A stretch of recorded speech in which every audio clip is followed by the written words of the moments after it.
안녕하세요. 장대훈 독서대학의 장대훈 목사입니다. 오늘은 지난 시간에 이어서 기독교 교육의 커리큘럼, 그 대전제에 대해서 살펴보도록 하겠습니다. 지난 시간 우리는 3가지 목표, 6가지 과제, 6가지 이미지에 대해서 살펴보았는데요. 그러면 어떻게 그러한 이미지, 그러한 목표를 우리의 삶에 갖출 수 있을까? 그러기 위해서 필요한 6가지 지침에 대해서 살펴보도록 하겠습니다. 그러면 지침이란 무엇입니까? 구체적인 것입니다.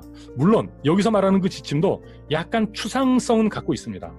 지금 책의 몇 페이지를 읽어, 이 책을 읽어, 이런 정도의 지침은 아니지만 지금 우리가 살피고 있는 것 자체가 어떻게 기독교 커리큘럼을 이렇게 짧은 시간에 이런 짧은 도표로 얘기할 수 있겠습니까? 바로 이것은 여러분들에게 전체상을 설명해 주기 위한 것이기 때문임을 여러분들에게 말씀드렸죠. 마찬가지입니다. 이 6가지 지침도 구체적으로 하나하나 다 따져나간다면 한 가지 지침을 통해서도 수십 개의 강의가 나와야 되는 그러한 내용들입니다. 그러나 지금 여러분들이 이 3가지 비전과 6가지 과제와 6가지 목표에 대한 부분을 이해했다고 한다면 이 6가지 지침은 여러분들이 그것을 실행해 나가는 데 아마 큰 도움이 될 겁니다. 그러면 자아관리를 위해서 우리가 정직한 사람이 되기 위해서 필요한 지침은 무엇입니까? 바로 목적적인 지식의 수용, 그리고 입지가 되어야 한다라고 하는 사실입니다. 말씀드렸던 것처럼 목적적인 지식이라고 하는 것은 우리 인생의 방향성과 관계되는 것입니다. 내 삶에 목적을 세워주고 비전을 세워주고 내 삶에 가치를 세워주는 것이죠. 그래서 이 목적적인 지식이라고 하는 것은 인문학적인 지식입니다. 문학과 역사와 철학, 그리고 우리 신앙인의 입장에서는 신학이라고 하는 것, 하나님을 알고 그리고 하나님이 창조한 이 땅에 대한 그 원리를 알아가는 것까지도 포함할 수가 있습니다.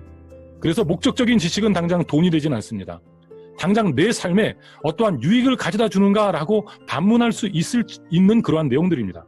그런데 진정한 인생의 중심축을 이루고 우리의 행복과 불행을 결정짓는 것은 내가 어떠한 삶의 목적적 지식을 소유했는가라고 하는 것입니다. 많은 이들이 목적이 되어서는 안 되는 것을 목적으로 삼고 살아가고 있습니다. 그래서 그 목적적인 지식들을 수용해야 되죠. 설교를 듣고 성경 공부를 하는 것도, 책을 읽는 것도 많은 경우에 있어서 우리는 목적적인 지식을 수용하는 그러한 과정학습으로 진행을 합니다. 그 결과로 입지가 되어야 됩니다. 입지는 무엇입니까? 뜻을 세우는 겁니다. 율곡 이희 선생님께서 경몽요결이라고 하는 책에서 강조했던 내용이었죠. 뜻을 세우는 겁니다. 내가 하나님의 사람으로 살기 위해 결심했다. 내가 공부를 하려고 결심했다. 난 앞으로 독서가가 돼야 된다라고 결심했다. 난 앞으로 성실한 사람이 될 거야 라고 결심했다. 내가 아직 그러한 삶을 살지 못했지만 내가 지향하는 것에 대해서 일단 마음의 결심, 결단을 하는 과정이죠. 그래서 여러분, 내면의 내 자아를 관리한다라고 하는 것은 정직한 사람은 그냥 그저 되는 것이 아니죠. 책 몇 권 읽는다고 내가 결심한다고 되는 것은 아니지만 그 결심이 있어야 됩니다. 그 결심을 가능하게 한 목적적 지식의 배경 지식이 있어야 합니다. 성경을 계속 읽어야 되는 이유도 마찬가지죠. 책을 읽어야 되는 이유도 마찬가지입니다. 자기관리의 결과로 우리는 성실한 사람이 되어야 된다고 했는데요. 그러면 그것을 위한 구체적인 지침, 검신과 혁구습입니다. 이 검신과 혁구습도 입지와 마찬가지로 율곡 이희 선생님께서 하신 말씀에서 따온 것인데요.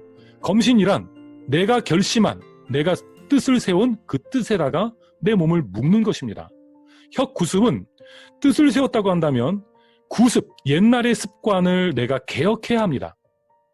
그래서 이 자기관리에 해당되는 부분, 지금 구체적인 지침으로서의 검신과 혁구습을 위해 필요한 것은 일어나서부터 잠자기까지의 모든 습관에 해당됩니다. 여러분들 성공과 실패는 어떠한 큰 결단으로부터만 오는 것 같지만 나의 일상의 습관으로부터 오게 됩니다. 나의 일상의 습관이 성공을 부르기도 하고요. 나의 일상의 습관이 실패를 부르기도 합니다. 내가 정말 무언가에 열심을 했다고 하는데 나의 일상에 잘못된 어떤 습관이 나의 발목을 잡을 수도 있거든요. 그래서 자기관리라고 하는 영역은요, 뜻을 세운 이가 그 뜻을 중심에 두고 내 자신의 일상을 점검하는 겁니다. 여러분, 여기서 가장 중요한 것은 성실함이겠죠. 관계 세움을 위해 오늘 우리는 하나님 사랑과 이웃 사랑에 대한 것을 얘기했습니다. 이건 하나님의 우리를 향한 가장 큰 명령이죠. 우리를 향해 주신 하나님을 사랑하고 이웃을 사랑하는 것. 그래서 우리는 하나님과의 관계 속에서 순종의 사람이 되어야 됨을 얘기했고요. 이웃과의 관계 속에서 자비, 배려의 사람이 되어야 됨을 얘기했습니다. 그러면 우리가 하나님의 그 사랑, 순종의 사람이 되기 위해서 필요한 지침은 무엇입니까? 말씀의 수용이죠. 하나님의 말씀을 들어야 됩니다. 하나님의 말씀을 읽어야 됩니다. 그리고 하나님께서 주신 말씀을 통해 나의 신앙이 고백되어야 됩니다. 내 믿음이 하나님의 뜻 가운데서 인정받을 만한 고백이 되어야 합니다. 여러분, 이 고백이라고 하는 것은 입술의 고백만이 아닙니다. 삶의 고백입니다. 하나님 말씀에 순종한다라는 것이 내가 순종하겠습니다라고 하는 말의 고백이 아니라 그렇게 살아가는 것이죠. 그래서 우리의 신앙의 고백은 먼저는 말이지만 그리고 그 말을 통해 내 삶이 살아내야 하는, 그래서 말과 삶으로 완성돼야 되는 것이 신앙 고백입니다. 그러면 그 이전에 말씀의 수용이 있어야 되겠죠. 좋은 말씀이 있어야 됩니다. 바른 말씀이 있어야 됩니다. 진리의 말씀이 있어야 됩니다. 매일 아침 성경 말씀을 읽는 거, 매일 책을 읽는 거 굉장히 중요하잖아요. 여러분, 수용 없이 예전에 나에게 수용된 것만을 묵상하는 것, 여러분 그 사이에 잘못된 생각들이 끼어들 수가 있습니다. 끊임없이 읽고 또 읽어야 됩니다. 끊임없이 내가 읽고 받아들인 것에 대해 묵상해야 됩니다.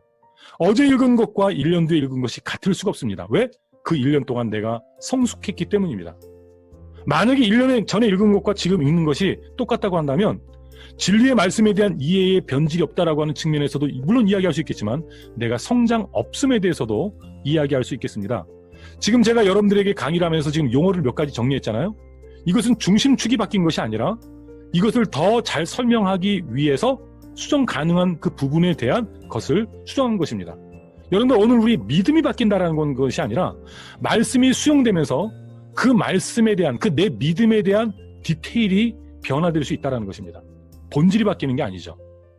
그래서 하나님을 사랑하신다면요, 그 말씀에 관심을 두십시오. 말씀에 시간을 투자하십시오. 말씀을 읽으십시오. 아까 말씀을 제가 듣는다라고 했는데 그 들음이라는 것은 설교 들음만을 얘기하는 것이 아닙니다.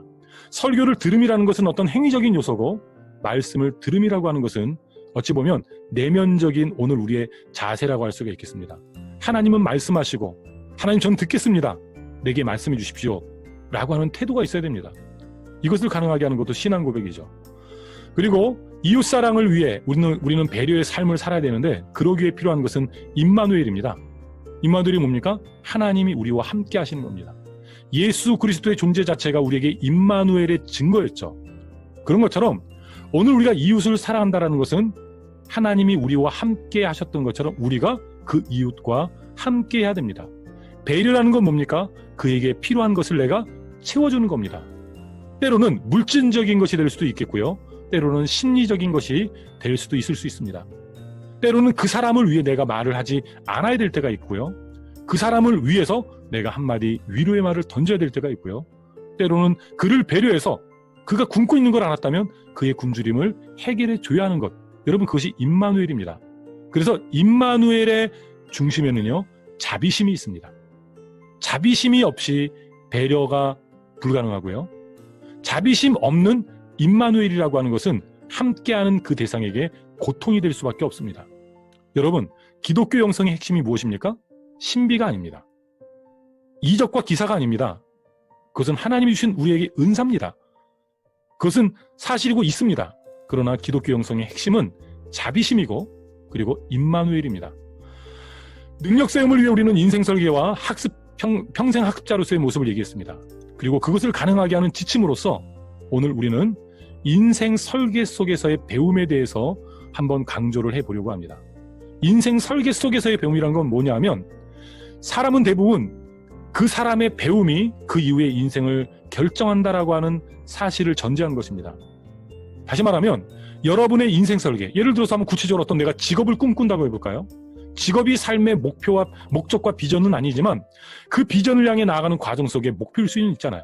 그러면 내가 인생 설계를 하는 가운데 필요한 그 직업을 위해 어떠한 배움을 가져야 되겠다라고 결심했고 실행했습니까? 그렇다고 한다면 그 배움이 여러분의 이후의 인생을 결정하는 요소가 됩니다. 그런데 많은 사람들은 인생 설계를 하지 않습니다.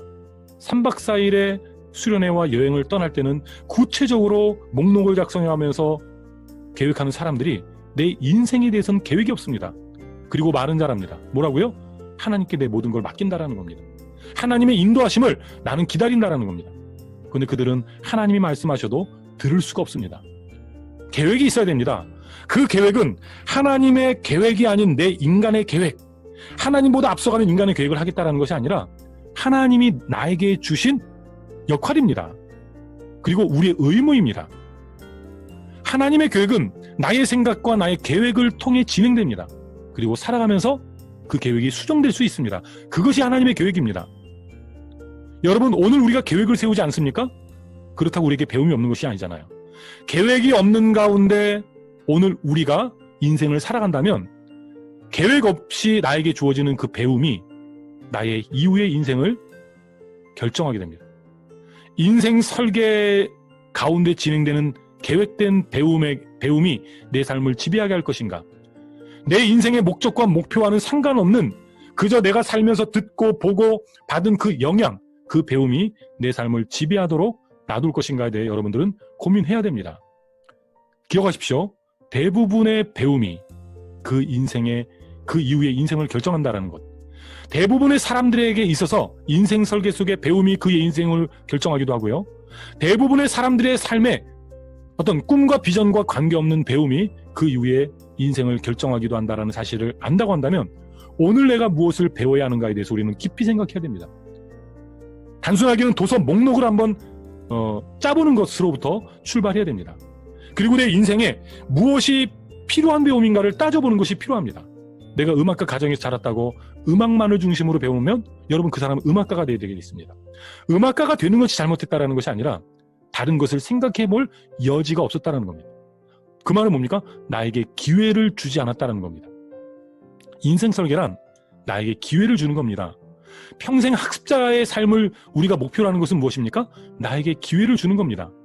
나에게 기회를 주고 그 기회 속에서 배움을 추구해 나간다면 그 고민하고 갈등하며 추구하는 자로서의 인생을 살아가게 됩니다. 그러나 생각 없이 살아가는 이들에게 다른 사람의 생각이 그 사람의 삶의 배움의 대부분이 되고요. 다른 사람의 가르침이 그저 그 사람의 삶을 지배하게 되어 있습니다.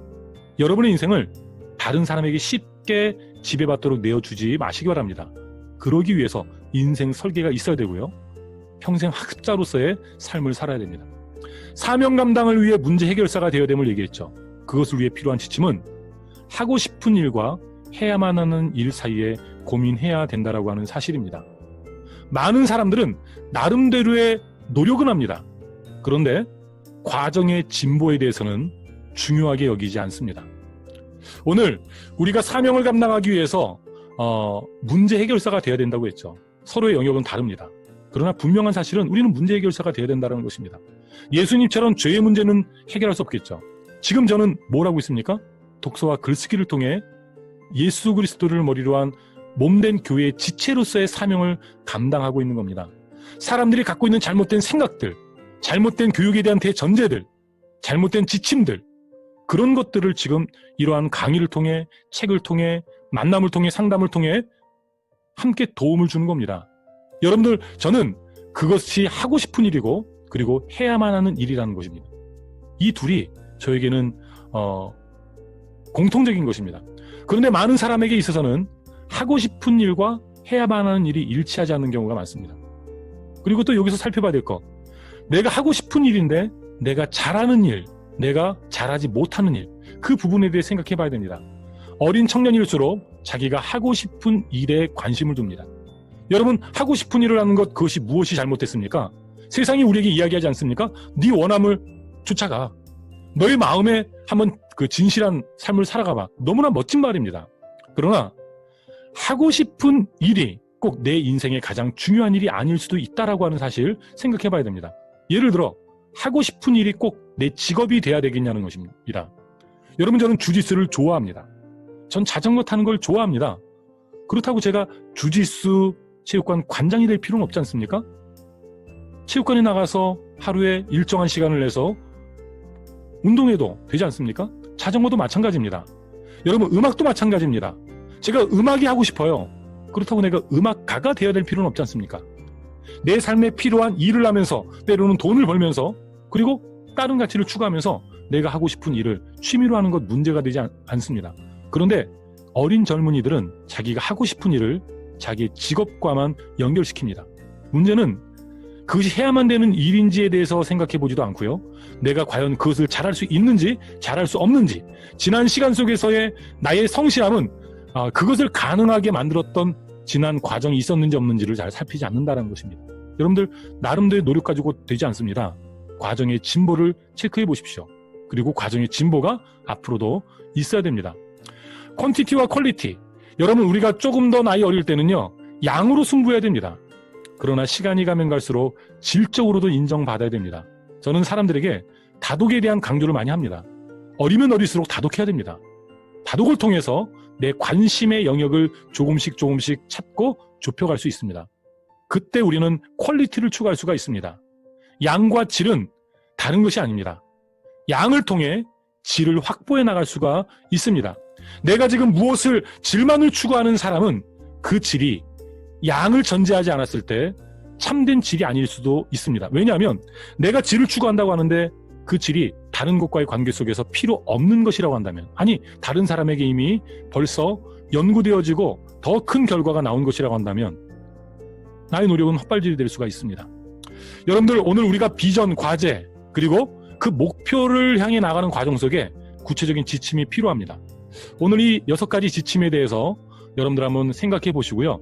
이 6가지 지침은 오늘 우리의 더 구체적인 디테일한 실행으로 나아가야 되겠죠. 말씀드렸던 것처럼 지금 저는 여러분들에게 기독교 커리큘럼에 대한 전체상을 설명드리고 있다는 점을 기억해 주시기 바랍니다. 혹시 궁금하신 부분이나 아니면 좀 더 구체적으로 다루기를 원하는 부분들, 이후로 제 스스로 영상을 콘텐츠를 준비하고 찍어 나가겠지만 관심 있는 부분이 있다고 한다면, 궁금한 부분이 있다고 한다면 저한테 이메일을 통해서나 댓글로 문의해 주시면 그 부분에 대해서도 함께 영상을 통해 다루도록 하겠습니다. 예, 오늘도 감사드리고요. 이후에 또 다른 내용으로 여러분을 찾아뵙겠습니다. 감사합니다.